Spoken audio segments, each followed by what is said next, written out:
Index funds or individual stocks, which one will actually make you more money?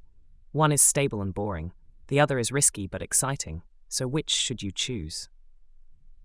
Index funds are bundles of stocks that track a specific market index, like the S&P 500. Instead of betting on one company, you're investing in a whole slice of the market. They're passive, diversified, and historically solid performers. Individual stocks are just that, buying shares in a specific company. This means you could score big or lose big. It's more hands-on and often requires research, timing, and emotional control. Let's start with index funds. Pros: low fees, long-term growth, and built-in diversification.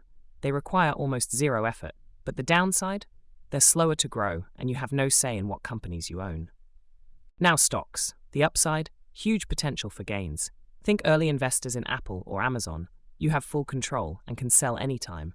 But it's risky. One bad news day and your stock tanks. Plus, it takes time, skill, and a strong stomach.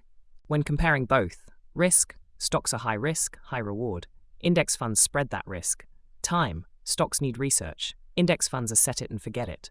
Control, stocks give you control. Index funds give you peace of mind. When comparing both, risk, stocks are high risk, high reward.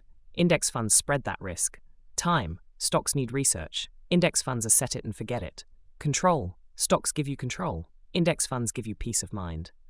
If you want simple, consistent growth with less stress, index funds are your friend. If you love research, don't mind risk, and have time to follow markets, stocks can reward you. You don't have to choose one. A mix might be best. There's no one-size-fits-all answer, but the best investment, the one you actually start.